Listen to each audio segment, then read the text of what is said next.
I believe we are now streaming. If someone can go ahead and check my Twitch channel to make sure I'm actually. In fact, you can do that. Demo, can you check real quick to see if I'm streaming correctly with noise and sound and all that good stuff? Where did you post it? Oh, go ahead and check my Twitch channel to make sure I'm actually. let's see. Metagame. It's working. So. You can hear the players. You can hear yourself, I guess. Yeah, I can hear you. It's all good. Obviously, there's a delay, but it's working. All right, I got the vote up. We got 4 players today, so this should be a bit more of a personal game. Mm-hmm. Yeah, short games like these offer more better pacing, I think. Yeah. Yeah, I think we had 7 last session, or it was just a little too much. So. Alright, I'm gonna go mute my mic then. Okay. Real quick, I need to actually grab a bar because I'm gonna eventually hit my low blood sugar from out of nowhere. So, you guys want to recap what happened last session? Then we'll go from there. Mm-hmm. Cool. And okay, so last session we arrived to the town we were going for, right? That's where we saw some of us saw the execution. Yes. And we started checking on the reason behind execution because nobody believed that he was the guy who actually killed the kid. Mm-hmm. But it seemed like the further we probed into the situation, the more it seemed to upset some people in town. Yes, and eventually a hooded man who was absolutely not suspicious came to us and offered us a job. that also was not absolutely suspicious. Indeed. Yeah. He was, in fact, so trustworthy that we actually attacked him and his friends. Well, his friends attacked us, I'm pretty sure. We were just sitting at the table. No, we hit the guy over the head with a bottle. Oh, Yeah, that's sadly, Lady hit him over the we head shot with a bottle. first. That's right. We shot first. Well, it turned out to be the right decision, Yeah.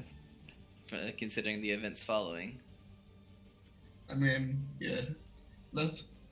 It's a lesson. Don't be that creepy. Yeah. Also, I've written here that we heard about the fact that the guy who was executed found a mine that could have something to do with his execution. Mm-hmm. Also, he used to be a sort of adventurer or a knight. Yeah, I forget the name of the land it was though, but he'd come to this town just to settle down eventually. Mm-hmm. Yeah. Oh, and the baron of the town is ill, and he can't be reached, and his son is running the town meanwhile. But the son is not actually in town right now. He's out doing I don't remember what.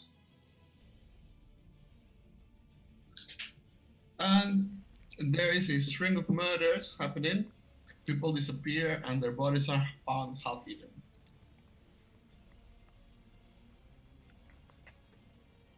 And I think that's about it.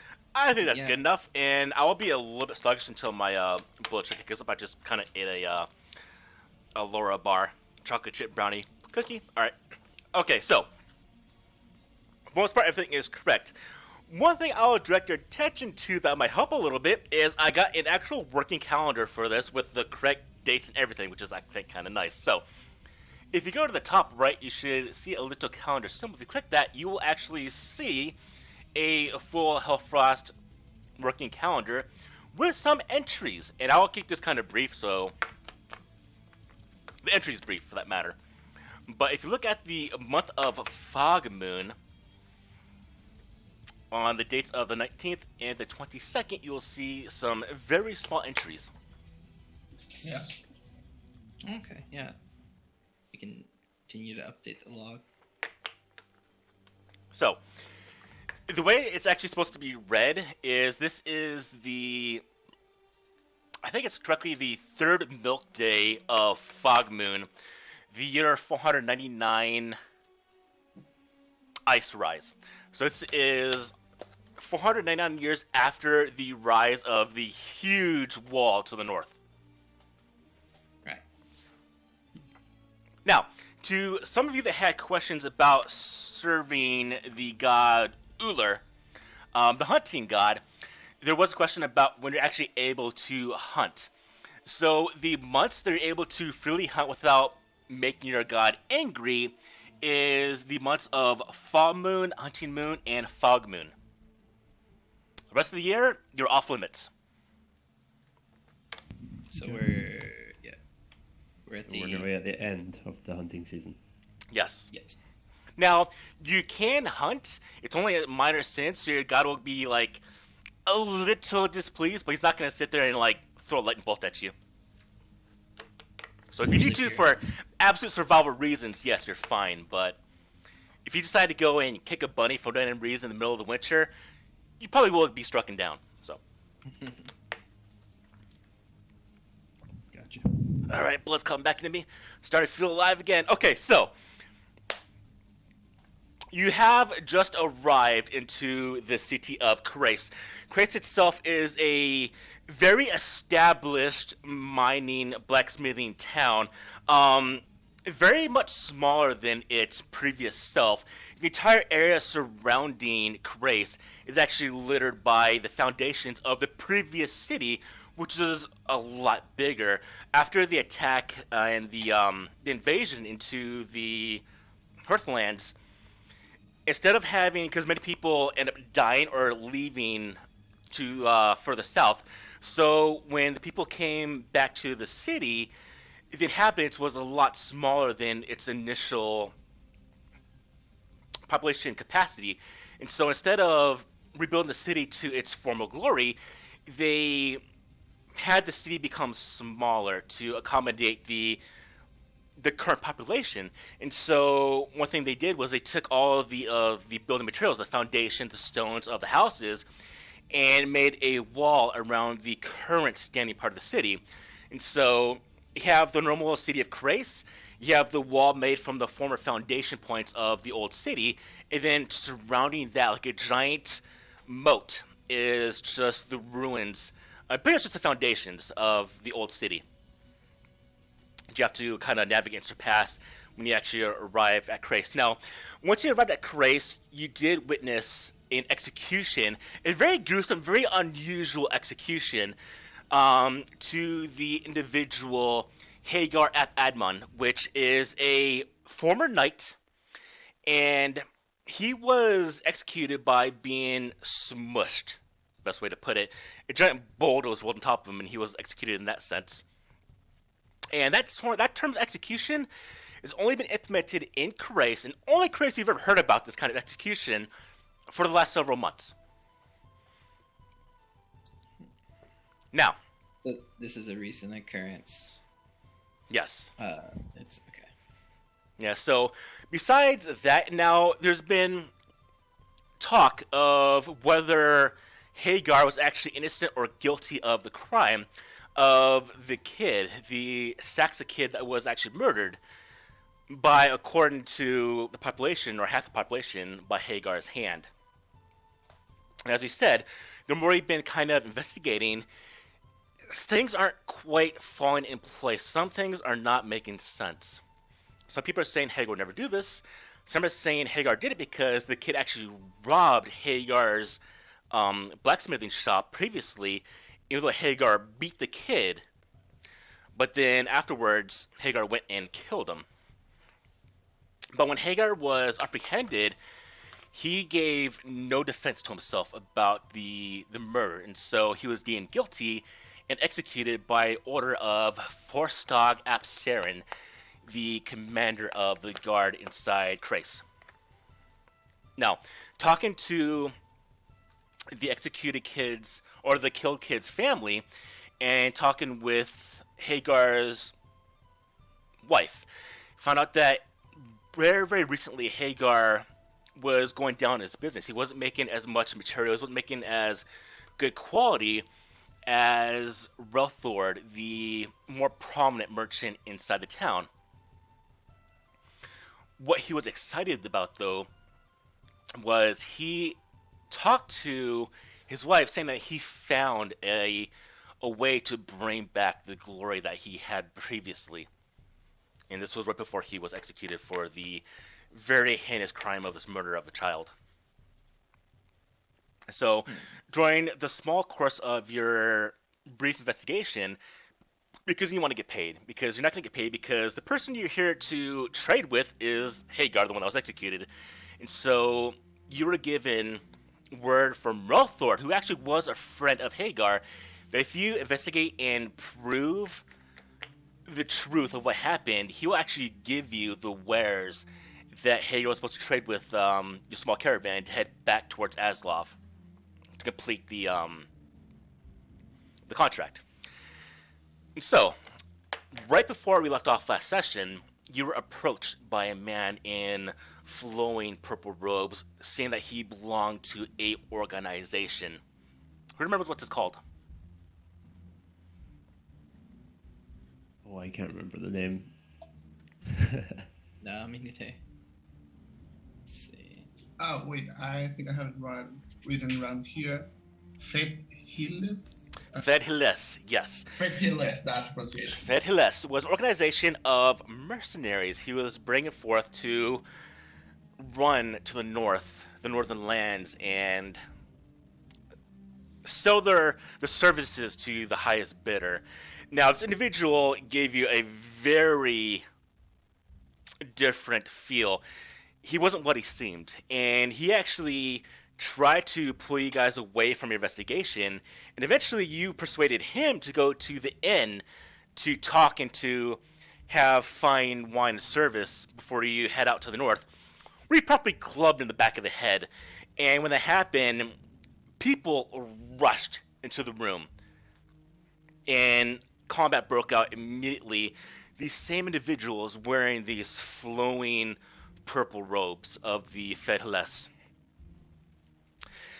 And they underestimated your ability. They thought you were just normal guards from some caravan from Aslov, and they were put down. That is where we're going to pick up. So, you are currently inside the Bronze Mug Inn. Now, before I continue further, because the way my DM style is, I'm not going to have the missing players just be part of it. I'll just say, perhaps they were wounded during the scuffle. That's probably the most logical explanation. So, the missing party members were wounded, and they're going to be taken care of and tended to by the local clergy, the healers in Crace. So you are the untouched remnants, so the ones that are able to still stand after the scuffle. So, you're all inside the common room of the inn. The tables have been overturned. There is blood spilt on the ground. Inhabitants are just crowding, crouching in the corner, kind of just covering themselves. The ones that are able to not flee. The ones that did flee just burst out the front and side doors. In fact, one of the big burly men took one of the doors off its hinges. It's kind of laying on its side now at the front. The innkeeper is nowhere to be seen. And you have the twitching bodies of some of these purple-robed men that came rushing in. Now, these men were unusual. They had a very different fighting style in the sense that they seemed not capable of fighting. Yet they did maneuvers, they did abilities that did not seem to be... They're just not what to be able to do. They're very skinny individuals. They seem to have never been properly trained. They don't have the muscle tone. They don't have just the look of soldiers. Yet they fought like soldiers. So, this is where we'll pick up. We'll leave it to you. There is chaos and screaming in the inn as these people came out of nowhere rushing to attack you. Now that I remember, one of those guys was a sort of shaman. Ah, he had on his belt a head. Now, this was a human head. In fact, you can see it right now laying on the ground with we'll say a giant slit cut across the front of his cloak and body, just kind of blood spilt out. On his belt, he has a human head. Now, it's not normal size because that'd be kind of large to carry. It's been shrunken down. And it kind of has a cord that runs through the neck, and it's tied to his belt. After I got done slicing down one of the purple robe figures, I want to rip the cloth away from their face and just see what it's there. So you're seeing a... Now, besides... So the ones that attacked, we had two types of forces that attacked the tavern. You had the normal-looking individuals with the robes. We had two people that had the heads. So there's two corpses on the ground right now that have heads attached to their belts. Now, when you pull the kind of maybe the mask or the hood over from the head of the one with the heads on his belt, it is a very, very skinny, gaunt man. Fairly young also. Seems to be no more in his 20s. Let's have someone do an observation check real quick. Observation. I have investigation. Yeah, let's have investigation, because that works. Investigation only works for actual, like, in the context of you being in the library researching. So this observation check is for... Notice. Notice, yes, sorry. Do notice, please.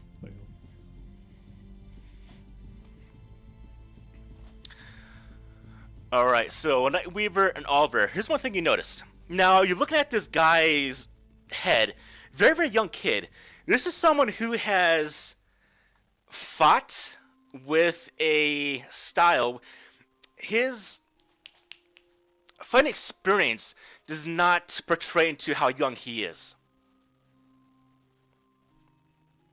Although he was put down by your own arms and spells, this person that you now looking at does not match up with his fighting ability and his age. He fought like someone who had years of experience under his belt. As most of you also have years of experience under your belt also.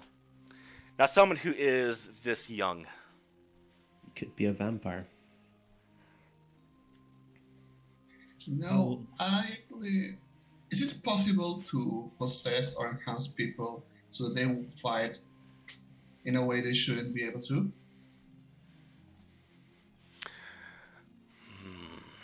Let's do a... Let's go check one use for this. Knowledge. Yeah, straight knowledge check.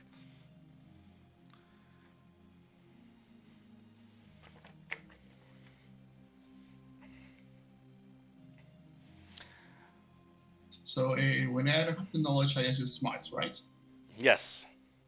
And Nightweaver, I am imagining, just completely passed this roll because the 17 is a bit damn ridiculous. So, Nightweaver, you recall that there was a ritual long ago. Whether you heard this from accounts of rumors, from maybe texts when you were studying, or for whatever reason you've heard this, you've heard of what you're now looking at. The head of this individual has been known... Let me rephrase this. This ritual that you heard about has been known to grant the fighting ability of individuals to the person who has completed this ritual.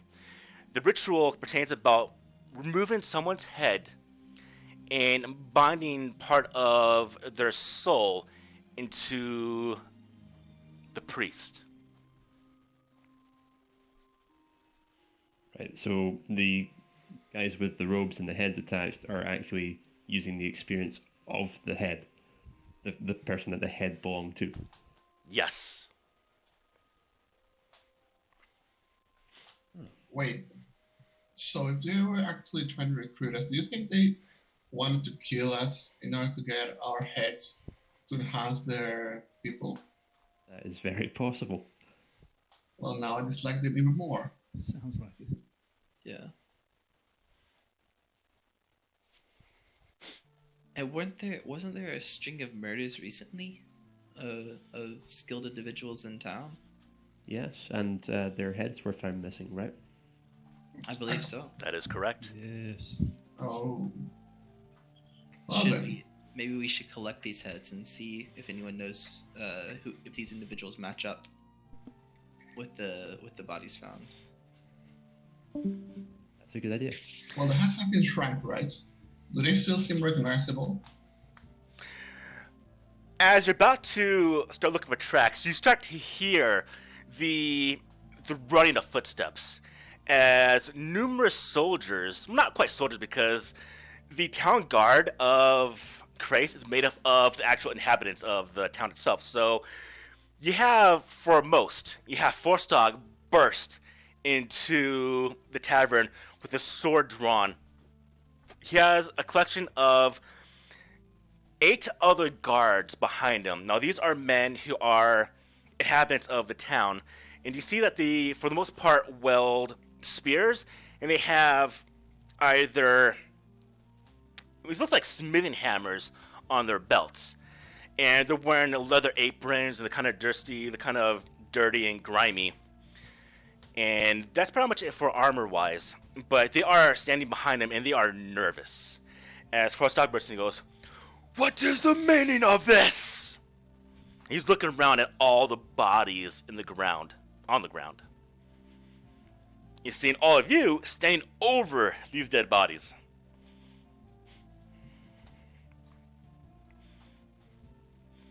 He looks at all of you and he goes, "Put your weapons down!"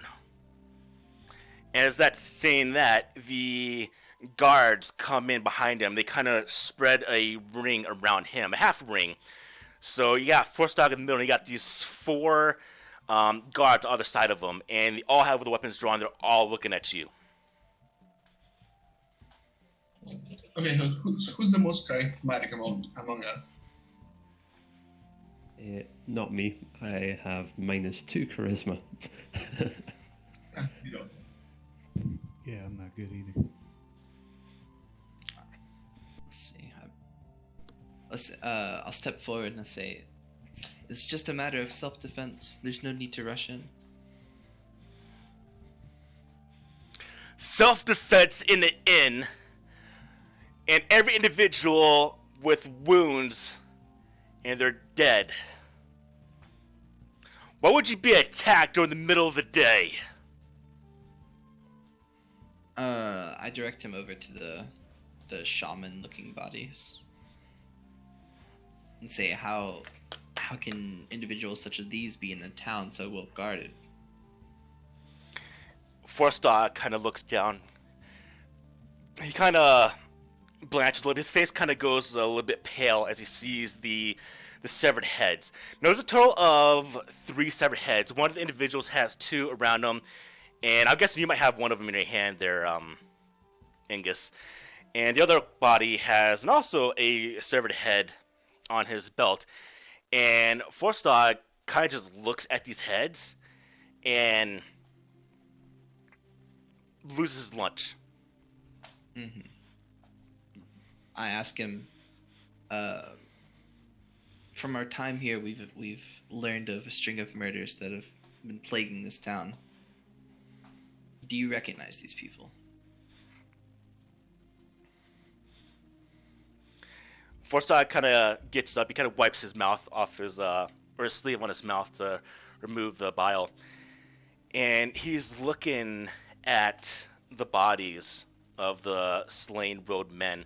Then he goes and slowly turns one of the small, shriveled, shrunken heads, and you see his face get even more white. And he goes, "Oh no,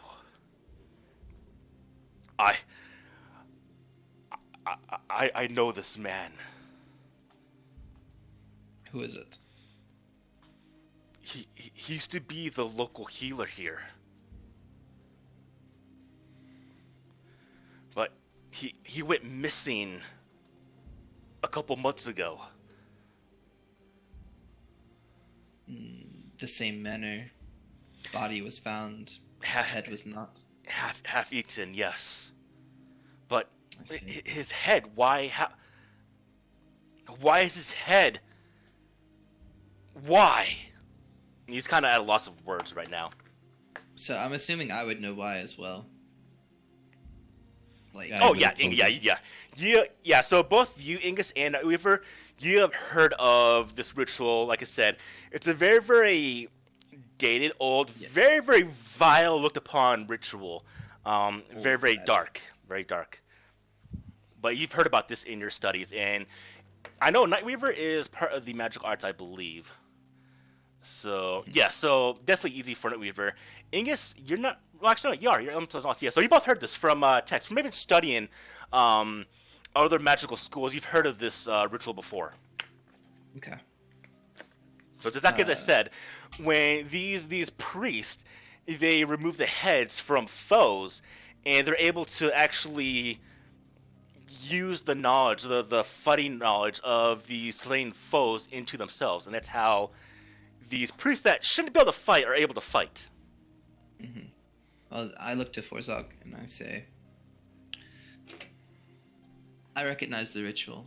It's one long since abandoned by the more recent magical arts. No, and it's considered magical malpractice in these days. Essentially, what's happened is the souls of these heads that have been taken by these individuals are being used for their previous experience in their life, not allowing the souls to lay rest. That is such a vile act. You must have slain everyone. I see so many bodies here. Yes, well, when you encounter such a madness, the only way to get rid of it is to extinguish it. These men, though, I've never seen these men before. I've never seen these robes. They must have been here They can't have been here long. Well, when did the murder start? A few months ago. I'm assuming they've been here at least that long. So, these slain, these murders, obviously have to be linked to these individuals. There's no denying the head I'm seeing right now.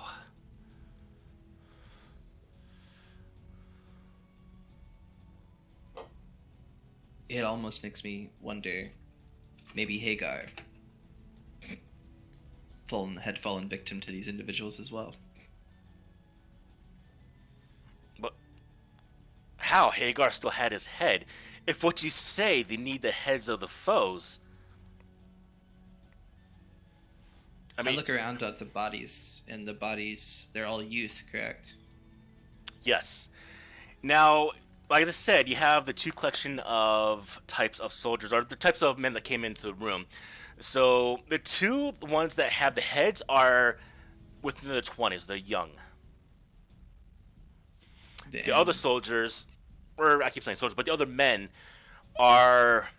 look like normal kind of mercenary soldier types. They're within the 20s, not 20s, but within the 30s. They seem to have a bit of experience, but they have none of the features. They're well muscled. They seem like actual soldiers. And I'm trying to remember back, how old was the boy that was stealing from Hagar? Not more than 8. Not more than 8. Huh. That still could have.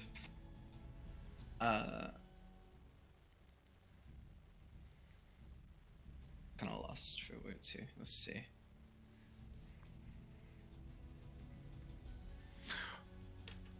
Perhaps Hagar was sought after for his skill. Perhaps the boy knew if this ritual had been approached by these individuals before. And so went after a local hero that had moved in recently. Or within the only local hero he knew. Which was Hagar, and Hagar kept quiet to protect the innocence of the family.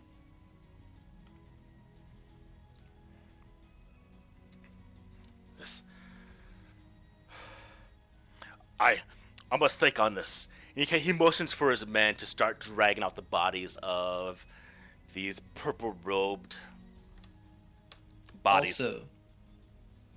Also, when first approached, we were informed to meet them north of the gates. Perhaps that's where we should begin investigating if we want to look into this matter further. The ritual, if we knew about it, how long does it take to prepare this ritual?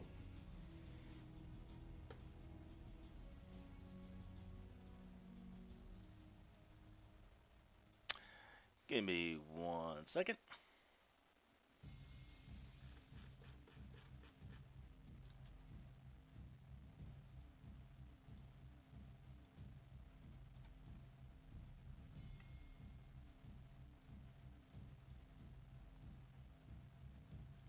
It's going to give me another knowledge check.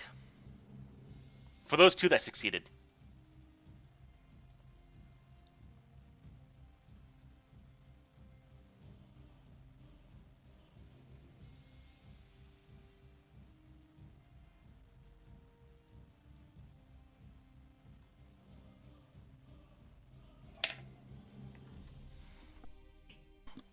All right.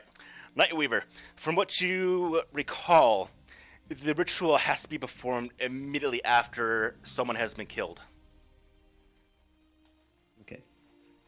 So they would need to take us alive to wherever they wanted us to go. Yes. That's what it seems. And is the head of the town guard, is he still in here or is he already gone? They're currently dragging out the bodies, and they're starting to calm down some of the citizens and kind of remove them. Or the normal townsfolk, they're still inside. The ones that haven't ran out screaming, some are kind of in shock by the battle. They're kind of pulling them out away from the inn. And a couple of them are just in pure shock about what's seen. Some have never really seen such battle up close in front of them. Yeah. Is there any kind of known cult that you can associate the purple robes with? Is that a known thing? Or Real quick, small talk. Eventually, you actually find the innkeeper. He was hiding underneath the bar during the fight. And just quick talking back and forth, you do discover that there's been no known sightings of any cult, for that matter, any manner of robes, especially purple ones, inside Christ.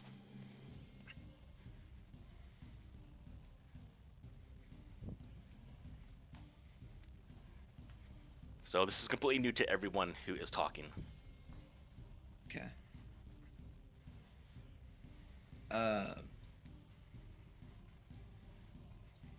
Do we know where this mine is that we heard about, the mine that Hagar had? His wife told us about the location. We also have a landmark.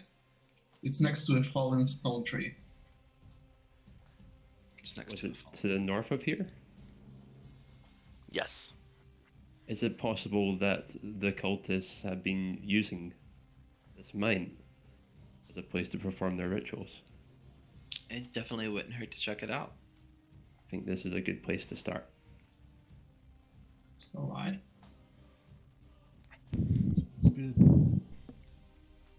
And before Forstag and his accompanying men finish clearing the bodies from the inn, I continue like small chat with him, and right before he leaves, I say, and as well, Forstag, next time you step towards us with such confidence and arrogance, even, be prepared to use that blade. Oh, come on. My character did not like that. It's a hell of a reaction. How would Forstock react to a threat in that sense? You know, here I thought we were dealing right with this situation in a peaceful way. Forstock looks a little bit taken aback by what you just said. Clearly a bit of a threat. And you see that he's about to make a remark. He goes, "Don't disrespect me this way again next time. I'll look You as past well. this transgression for the clear removal of this plague that has been brought forth to me from your own actions that I appreciate."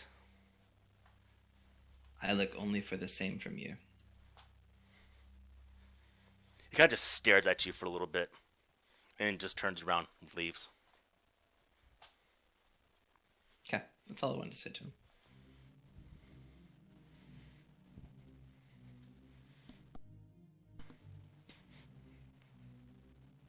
Well, if we're done poking the bear, let us depart.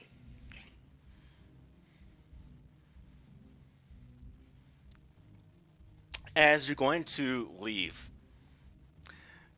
the innkeeper, still shaking, his hand's still shaking, you see that he spilt the day's lunch all over himself. He's kind of just covered head to toe in the broth, and you kind of smell strongly of the food when he was hiding underneath the bar. And he kind of motions for you guys to come over. I'll approach him then. Okay. He goes, I know you talked about Hagar. Do you believe Hagar killed the kid? We are actually looking for proof that he is innocent. Did his wife mention his drinking problem?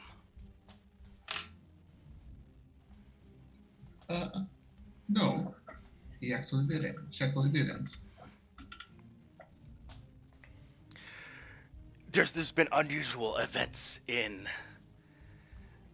these recent months. One that didn't sit well with me was I've known Hagar for years, and not once in those years has he ordered any alcoholic drink for myself, except for the last few days. Very, very unusual. I gave him the drink he asked, but he said it wasn't the same.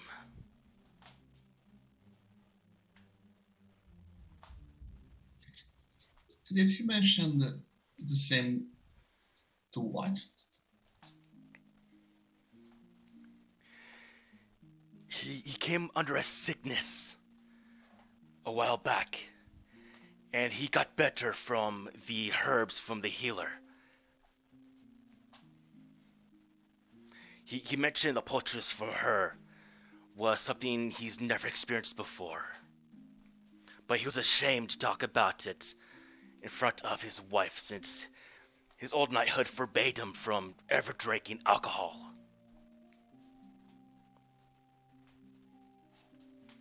I found it very unusual.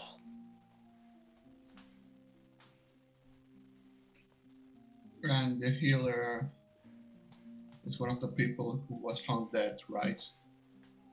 The old one, yes. Not the new one that took his place. And the healer who gave him the poultice was this new healer? Lenol.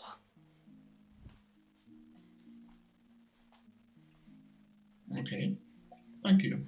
This is quite interesting, actually. It always struck me odd that Hagar went after this drink. Why this drink in particular? Or just any drink? It was just an normal alcoholic mead drink. A normal mead drink.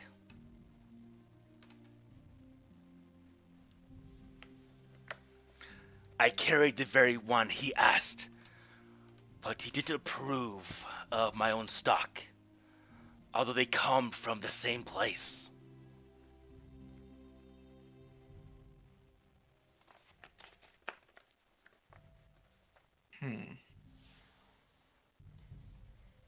It's definitely intriguing. Well, healers' potions and poultices are usually made with alcohol. Could have something to do with that.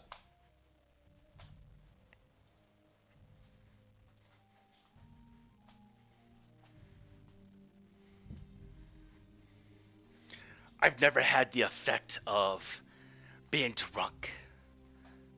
But as I said, I've never known Hagar to ever ask for a drink.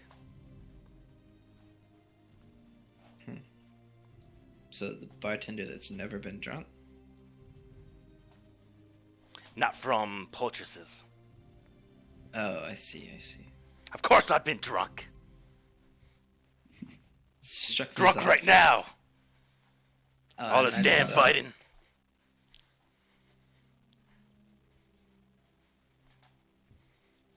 Poultices.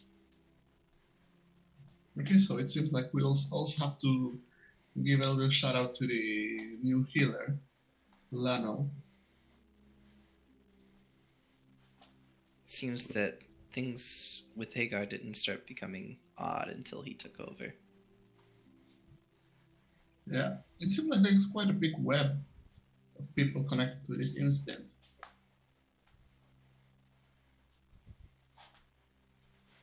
Perhaps these disappearances were rather convenient.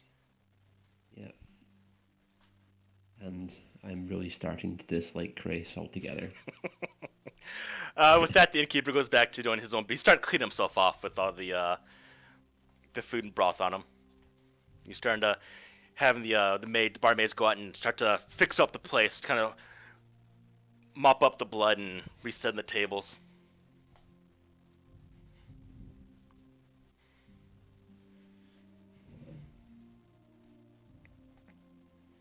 So where should we start? Should we start outside of the city? Should we start here inside the city? Perhaps we should go and talk to Lano first before we leave. I mean, sure, he must be in the city. Yeah. Do we know where the healer's building is? The healer's home? You probably don't, but I'm sure other people do. A quick Aren't ask there around friends town there will right probably point you in the correct direction. We could ask the bartender if he's We still could- around. We could follow the people that are taking our friends there. That is true. Some of the guards are taking your friends. Will be apparently the old dwarf got a bonk on the head, as well as mage lady, and even Elwyn. Was it Elwyn? Or was that the other character from the game? Did he get a Elleray. bonk in the head from the fight, or did he just fall down the stairs? He probably fell down the stairs. Yeah. He never woke up though. I guess so. You probably- sleepwalked down the stairs. Well, no, like he never woke up after the Oh, yeah. falling of the Yeah, he did like a somersault down the stairs on his head. Probably tossed his mace in the air and it fell down on his head. Either way, he's unconscious. Ella Ray and Mage Lady have all just been a bit wounded from the battle, so they are currently being taken to the local healer.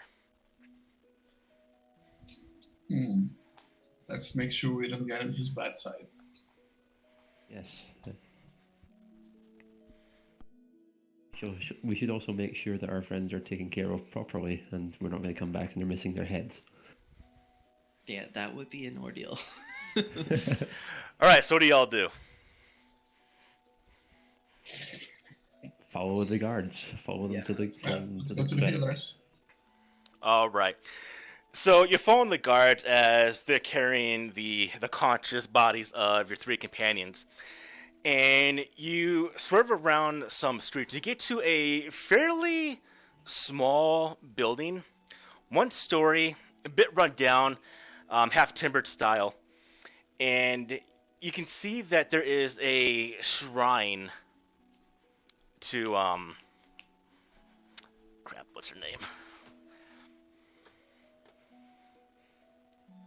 It's an odd name. A shrine to Era out front. Small little shrine. And the guards are currently taking your 3 companions into... The building itself is a rectangular shape. And the entrance is on the right-hand side, and you see what seems to be a room for beds that go down a hallway on the left-hand side. There was at one point a actual warehouse that was converted into a bit of a shrine / healing house for the people of Christ that got injured from their numerous mining activities and from their injuries from blacksmithing. So, as I imagine, you want to walk in? Yeah, All the companions? Okay, so you walk in, you see your 3 companions, and they're being directed by a overly plump woman. Seems very, very sweet. She's going, oh, take him over here, take him here, oh, here. Being very, very friendly, and she's helping to direct your companions to these very, very uncomfortable-looking beds inside this healing house. There's some numerous other individuals there. One has a bandage wrapped around his head. He has some friends with them. A couple other people that seem to have minor injuries, but they can't walk. One says he has a broken leg, and they're kind of talking about how in one of the mine shafts, one of the mines collapsed, and it kind of caved in on one of the individuals and knocked him unconscious while he's here. And that is what you see. You also smell the smell of many herbs and spices.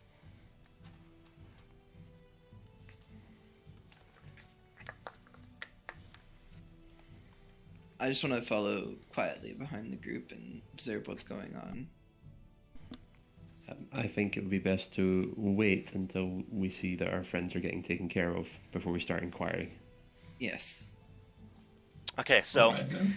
the overly plump woman has now directed all of your companions to one whole side of this building. They're, we'll say, on the front-hand side facing the door. She's going, oh, injuries. Tell me, Captain, what happened? And one of the guards explains about the fight in the tavern. He goes, oh, most dire business indeed, but I have potions for this. I have remedies. And you see her kind of walk over to a large cupboard, and there's a table in front also with a lot of plants that have been cut up and sitting there, and some are ready to be cut up, some are already cut up, and some have been mushed down into paste. And she has several selection of jars arrayed in front of her on the desk, and she's kind of pointing, no, not this one, no, this is for Sight, this is for him, no, okay, this one. She picks up one of the vials, and she kind of dumps it into a bowl, and starts mixing it with a kind of a wooden spoon. And she's going to... First she goes to, we'll say, the old man dwarf. And she's looking at his head, big old bruised bump on it, and she goes, oh dear. And she starts to rub some of the paste on his wound. You kind of hear him stir a little bit, old man dwarf, and kind of just rests back into unconsciousness. And she goes to the next person. She goes to Mage Lady. We'll say she has a couple cuts on her body from the scuffle in the inn. She's doing the same thing. She's using the same vial that she's poured into the bowl, and she's mixed it together, and she's spreading this paste on the wounds. After she attends to Mage Lady's wounds, she goes next to Elleray, the elf, and does the same thing. She goes over the body. She's just removing parts of the clothing that has been soaked in blood, or she needs to remove to get to the wound itself. And she is applying this dark green paste to the wounds. And then she goes and checks on some of the other individuals in the room, tending to the wounds. The one that has the bandage wrapped around his head, and to the one that has what seems to be a broken leg. And then she turned her attention to you. She's got bright green eyes, bit marked. Seems to be fed fairly well. And she goes, oh, may I help you? Are you friends of these individuals here? In fact, we are. Yes. Are you Lano? Yes, I am, dear. I can assure you, Just the person we're looking for. I'll take the best care I can of your companions. I hear they were hurt in the battle with these men that had heads on their belts. Yes, it's an unfortunate business. And that's We're true? lucky we. Yes, it is. Oh, We're lucky we survived. That's disgusting. I'm sure you'll take great care of our friends. Oh, absolutely, dear. Completely I will. Perhaps you could help us in the meantime. What may I help you with? Do you happen to know the old healer, the old resident healer who was here? Oh, Selgrith, yes. He's a sweet, sweet man. He taught me a lot that he knew. Oh, he was your mentor. Yes. Oh, you must have been devastated when he died. Absolutely. I cried for days. I considered him like a brother. He taught me so much. I knew one day he might let me take over the healing house, but I was ill prepared for the sudden events. Is there anyone who may have held a grudge against him? Such a gentleman? No, I mean, who would have a grudge against the man who heals you? Who mends your broken arms and your bones and your burns from the forges? Why would anyone have qualms against him? It's almost unthinkable. That's what I thought, dear. Is there anything you could tell us that might be able to help someone who was trying to find out what happened to him? No. I mean, one day he went searching for herbs to the north, and he never returned. Eventually, they found his body. Was he alone when he left? Yes. He always deemed himself able to stand up for his own actions. We've always offered to send a guard with him, but he always refused. How noble.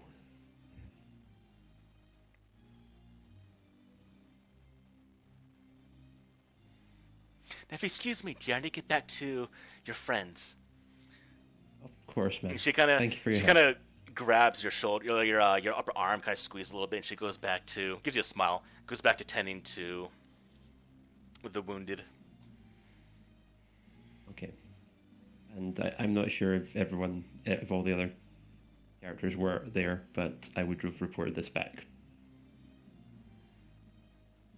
I assume everyone was there. Yeah. I was there just observing. So we know that the healer went out on his own. We don't know if he went out on his own for sure, but he went out to the north. Yes. So maybe he unwittingly stumbled across these cultists, or he was approached before.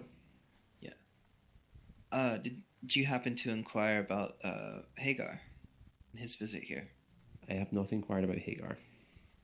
Actually, it might not be wise to inquire about him while our allies are still here. That's a fair point. Yes. Well, at least this lady seems nice enough, so perhaps we should be off to the mine. I think that is the next stop. Sounds good. Let's get on. Let's leave. All right. So, after everything that has happened, we're going ahead and throw out the time. It's roughly around 4 p.m.-ish. So, sunset is in about 2.5 hours. How far is it to the mine from Grace? It's about Approximately 5 miles. So perhaps we should just stay here somewhere and then go. Either that or we're sleeping inside the mines. Well, I have no issues with sleeping in the mine. Yeah. Do you think they'd take us back at the inn? Well, is it the same? Is it the same inn that we went to the first night that we arrived?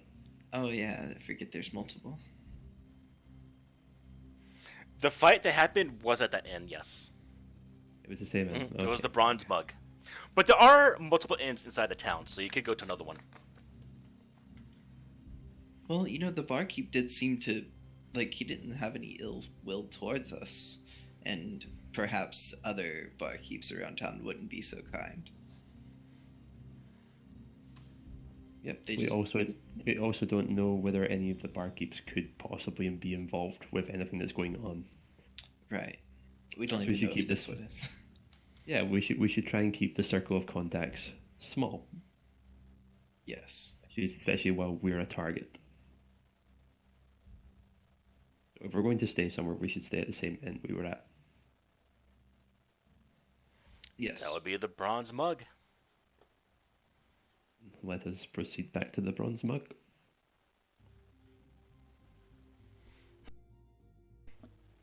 Okay, you're right back to the Bronze Mug, and it is a bustle of activity.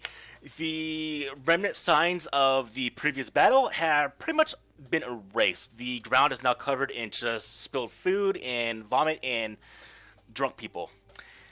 Miners again a Good. bit obnoxious as they drink as night is starting to come upon them.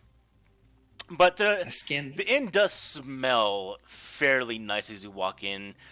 Besides the vomit smell, you do smell the broth and the meat smells quite good. I want to scan the room. Do I see any purple robes or purple hoods? Roll me a notice check, please.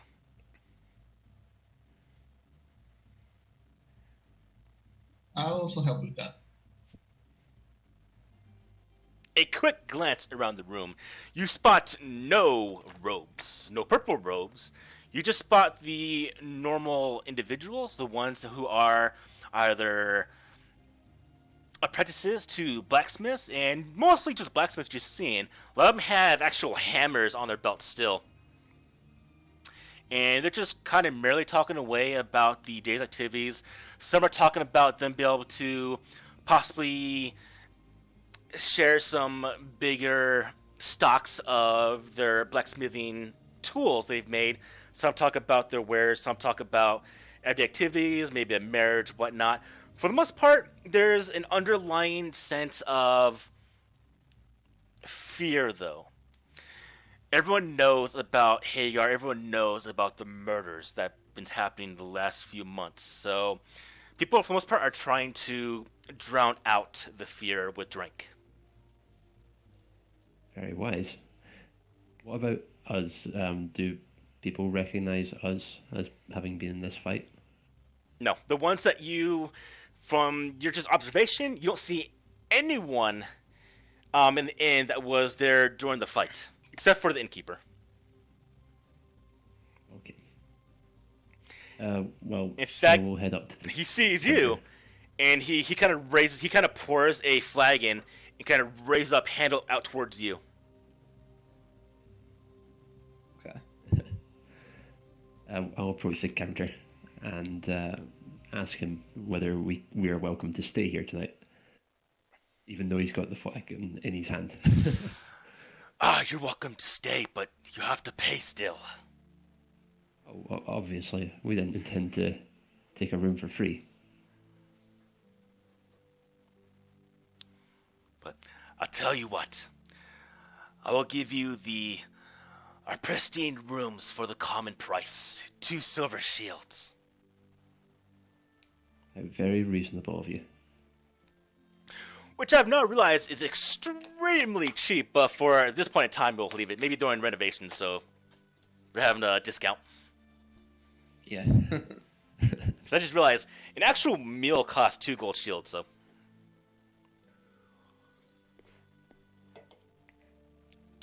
That is a very good price. I'm happy to take a room. I walk up behind, and so we're welcome to stay. You're welcome to stay. And he hands you... Well, first off, how many rooms do you want to get? How many rooms do you want to acquire? Just go ahead and take it off your character sheet. If you want 2, 1, 3, 4, 10, you let me know. I'm gonna get one. There's Yeah. only 4 of us, isn't there? Anyway, I'll take one. Yeah, I'll take one as well. Alright, so it's 2 silver shields. Take it off your character sheet. And he eventually hands you 4 keys. Guy slides it across the tabletop. The bar top. The key. And how much is food again? 2 shields. 2 silver shields for the rooms, yes. For the good rooms. How much for the food? Okay, so we have cheap food, which is 5 silver shields, which pretty much consists of water and dry bread with scraps of meat.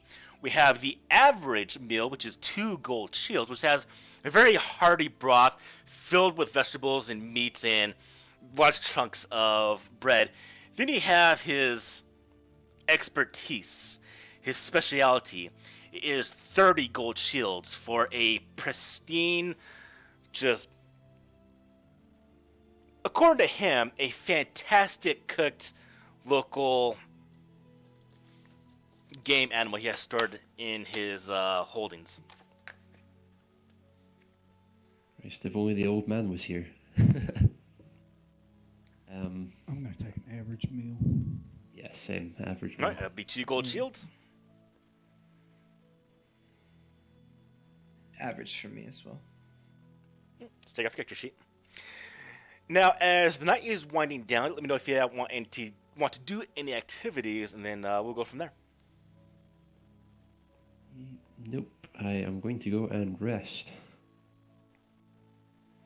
Yeah, I'm gonna head upstairs and I'm going to check the quality of my sword, make sure the day's activities didn't damage it in any way. And then go to sleep.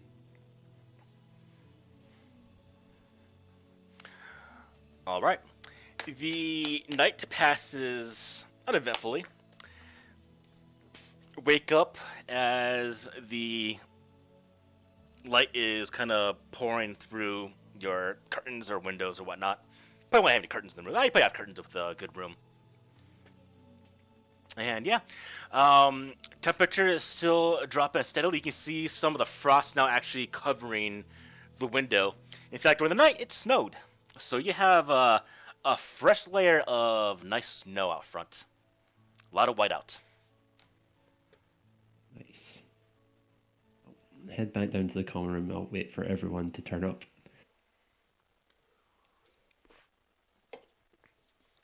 You get to the front, you just see very, very few individuals. And just kind of, just the smell of the stains from the last night. So you have the underlying hint of vomit. But for the most part, you can start to smell this day's stew being made.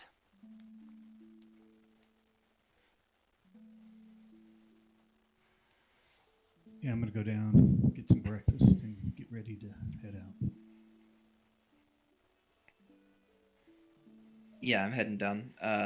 I look outside the window, and I kind of curse under my breath with it snowing outside. And I want to go ahead and cast Slipstream on myself Go for it. as a preemptive measure to make sure that the snow doesn't get all over my clothes and make me So you're trying to dodge like snow? rain. Basically, Alright. like well, the way it is Slipstream like makes like small air pulses back, like off of myself Alright, do the spell. to deflect attacks. Yeah, so there it is. No, That I continue cursing and will walk be downstairs. what I talked about. You're rolling siphoning. Ugh, There you go. the snow Oh, has put wrong me one. in such a bad mood. Do the second table. So, And so I click the roll button there. yep. Oh, okay.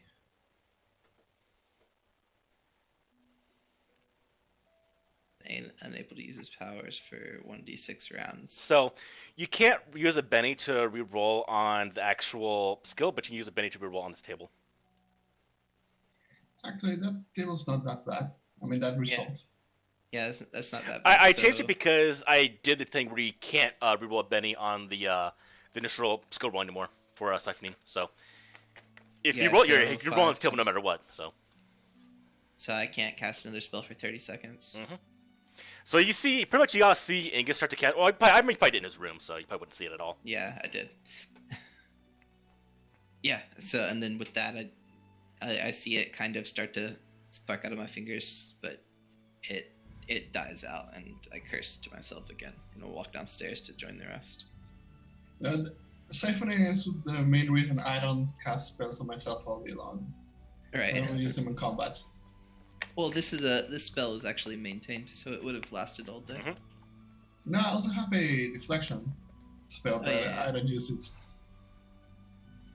To each their own. Bess, as you arrive downstairs, it's all as I've said. So not many people. It is fairly bright inside the room.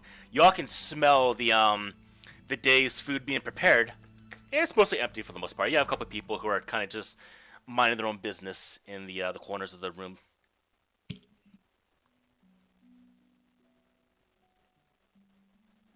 I'm good to head out whenever. Yeah, I guess we get breakfast and then off to the mine. Yeah. Sounds good. Simple meal would be fine. Okay, go ahead and do what you need to do. Also, if you guys don't eat, I will be doing stuff to you, so just know that. Okay, so is it the same as like? Well, eating the night yesterday, before, it'll be another fine. meal? But if you go like 3 days without doing anything, without telling me, I'll remind you. But yeah, so How much was the simple meal? 5 silver shields. Ration. 5 silver. Okay, I'm gonna have Okay. another simple meal in the morning. Yep, so I'm sure some of you have I'll rations have also. one too. So for the guy who hates the weather, go ahead and roll me a d6. Yeah. I'm really into those 5s now. So as you are finishing your meal, you start to see snow start to lazily drift down in the sky. It's starting to snow out. You can see it's starting to get thicker, and the visibility is starting to lessen. Instead of seeing across the street, you can see the outline of the building now, pretty much across the street. Okay. This is awful. Well, other than the visibility, I don't mind. I unpack my furs and start to bundle up before we head outside. As you head outside, it's about 15 degrees, or probably about, I don't know, about negative 8 or 7 Celsius. So, very cold. Winter is definitely arriving.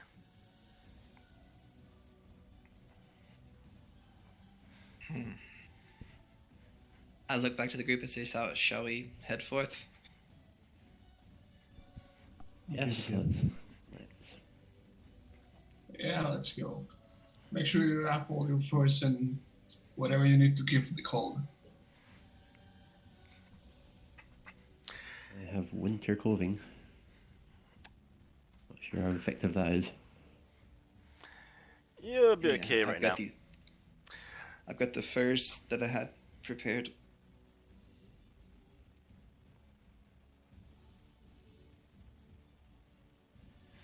Alright, guys, I need to make a phone call real quick. So let's take a brief pause for bathroom break or whatnot.